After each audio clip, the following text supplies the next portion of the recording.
nakita ho natin nung isang araw ho, mga kababayan, etong si Baste Duterte from Hague, no? Naalala ko, nakita ko kasi ito sa ilalim. Davao City. Naalala ko, bumabaha pala no, sa Davao ilang araw na. Ngayon, sila lahat magkapatid nandoon sa Hague. Ang wala lang yata doon si Pulong. Ito talaga itong mga magkakapatid na to. O ito, Davao City, binabaha po ngayon. Ay, hindi, sorry, mali.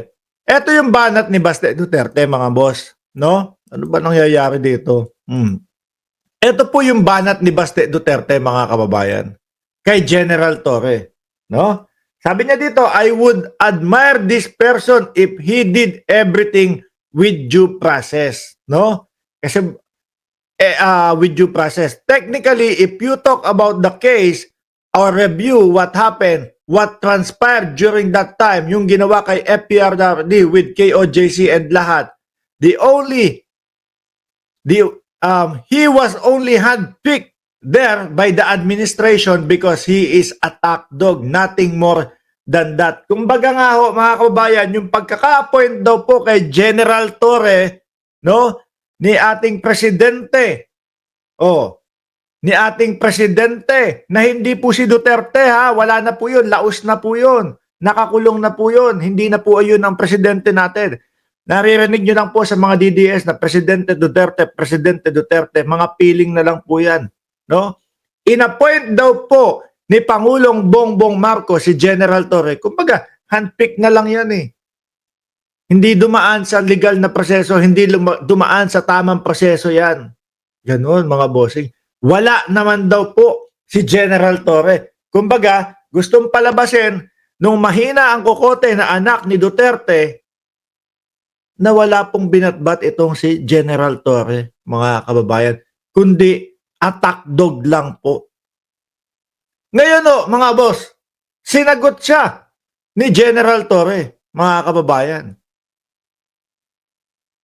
Sabi dito, nabuko tuloy na wala namang palang kwenta de si Bato de la Rosa nung in-appoint. Ano?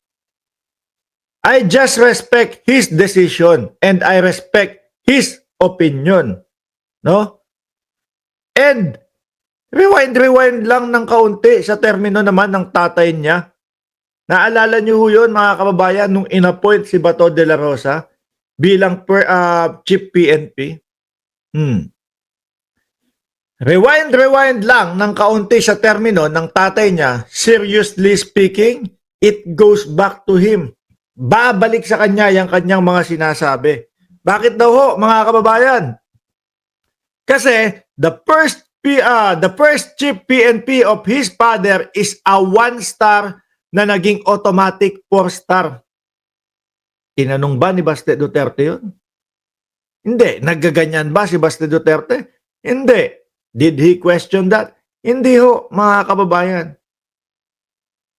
So sa madaling salita po, etong anak ni Duterte nagsasalita po ng hindi alam kung ano yung kanyang sinasabi at nagsasalita po nang hindi nire-review kung ano yung mga nangyari dati, mga bossing.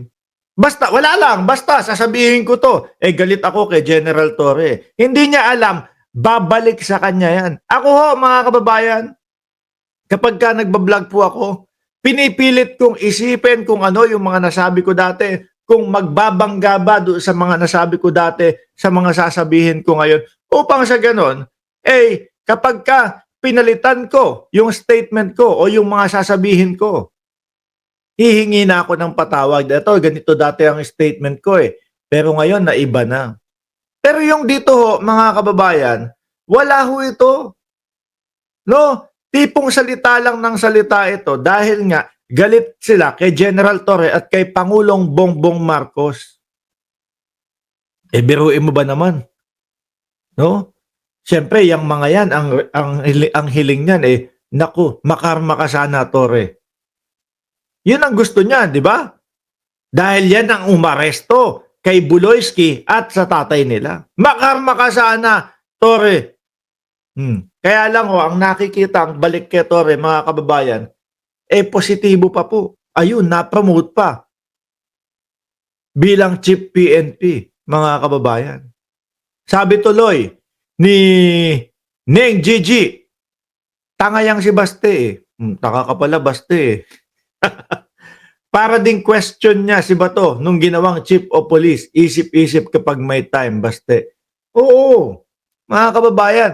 Tsaka hanggang ngayon ho, hindi ko pa din nakikita yung banta ni Baste Duterte kay General Torre na sasampalin. Ano po, ang tagal na mag-iisang taon na yata ang lumipas simula po nung nagbanta si Baste Duterte kay General Torre. Totoo, yang sabi mo, Gloria Mayore, karma nga, good karma. Hanggang ngayon hindi pa sinasampal ni Baste Duterte si General Torre. Ang pansin ko dito sa tao na to, kapag ka magkaharap sila, magkalapit sila, magkadikit sila, walang imik. No, kagaya na lang punong sa Davao. Nagkaharap sila. Yung sinusubukan nila na wag maaresto si Kibuloy. No, may backup pa siya noon, 3 senador. Si Robin Padilla, si Bungo, at si Bato de la Rosa. 3 ang backup niya noon, ha, mga kababayan. Pero nakaharap niya si General Torre. Linggo lang ang pagitan nung kanyang pinagbantaan na sasampalin. Ginawa ba niya? Wala. Pero kapag lumalayo po ang distansya nilang dalawa, mga kababayan, eto putak na naman ng putak si Baste Duterte na akala mo papalag kay General Torre.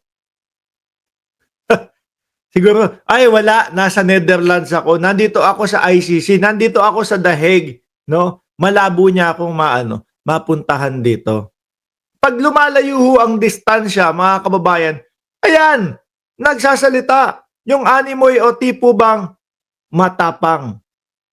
Pero kapag kadikit na, pagka nandiyan na sa harap, wala na po sinabi, ni hindi man lang po maibaling yung ulo o yung leeg para matignan si General Torre. Di po ba? Ayun ako. Kasi wala mga kababayan wala na silang pag-asa doon sa paglabas ni dating Pangulong Duterte. Biruin mo ilang taon ang gugugulin. Ilang taon, no, na nandoon sa loob ng kulungan si dating Pangulong Duterte. Aabot ng 8 hanggang 10 taon, mga kababayan, bago makalabas. And yaan po, mga bossing, ay base pa po yan, kung siya ay maa-acquit, lalabas siya. Pero kung hindi mga bossing, naku po, sabi nga nung iba, garapon nang uuwi ang dating Pangulo. Pero tingin ko hindi naman ipapagarapon yan. Tingin ko iuuwi ng buo yan. No? Baka magsigawan pa nga yan. Ilibing sa libingan ng mga bayani. Tapos, sundan na din ng rebulto para kay Duterte. Alisin ko na ito, mga kababayan.